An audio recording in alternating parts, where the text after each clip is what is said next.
ఇది ఆంధ్రప్రదేశ్లోని అనకాపల్లి జిల్లాలో ఉన్న బొజ్జన్నకొండ. ఇది బౌద్ధ మతానికి ఎంతో ప్రసిద్ధిగాంచినటువంటి ప్రాచీన చారిత్రక సంపద. 1958లో దీన్ని కనిపెట్టడం జరిగింది. ఇది ఇప్పటికీ కూడా కేంద్ర ప్రభుత్వం యొక్క ఆధీనంలోనే ఒక పర్యాటక సంస్థగా, ఒక పర్యాటక కేంద్రంగా ఈ రోజుకి కూడా కేంద్ర ప్రభుత్వం ద్వారా నిర్వహించబడుతుంది. మామూలుగా అయితే దీనికి ఎంట్రీ ఫీజు ఏది లేదు.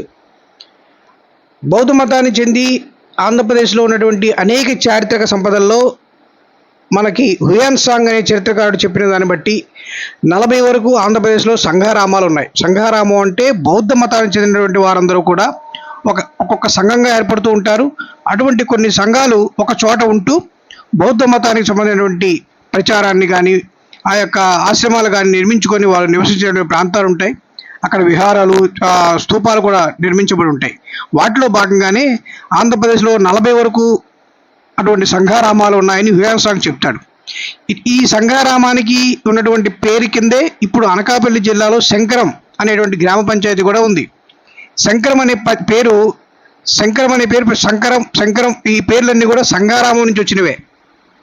సో ఆ శంకరం అనే గ్రామ పంచాయతీలోని బొజ్జన్నకొండ కూడా ఉంది.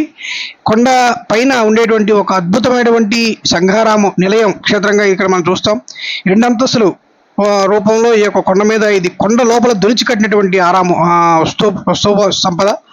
ఇక్కడ అనేక రకాలుగా బుద్ధుని విగ్రహాలు అనేక చోట్ల చెక్కబడి ఉంటాయి. అనేక రకాల బుద్ధుని చరిత్ర కూడా చెక్కబడి ఉంటుంది. మొదటి అంతస్తులో, తర్వాత 2వ అంతస్తులో ఇలాగే ఉంటాయి. 3వ అంతస్తులో ఓపెన్ ప్లేస్లో ఉంటుంది పైన. ఆ పైన అంతా కూడా ఈ యొక్క వారు చేసు యాగశాలలు, వారి సంఘాలు నిర్వహించేటువంటి ప్రాంతాలు, ఆ స్తూపాలు, ఒక అపూర్వమైనటువంటి సంపదను మనం ఇక్కడ చూస్తూ ఉంటాం అన్నమాట. సో ఈ విధంగా ఒక చారిత్రక ప్రాచీన సంపదగా మనం బొజ్జన్నకొండని చూడొచ్చు. ఖచ్చితంగా 50 మంది 100 మంది వెళ్ళినా కూడా ఇక్కడ ముందు చాలా చక్కని పార్కులు కూడా అభివృద్ధి చేయడం జరిగింది. తప్పనిసరిగా ఇది ఒక చారిత్రక సంపదగా అందరూ చూస్తే ఒక మంచి ఫీల్ మనకు లభిస్తుంది.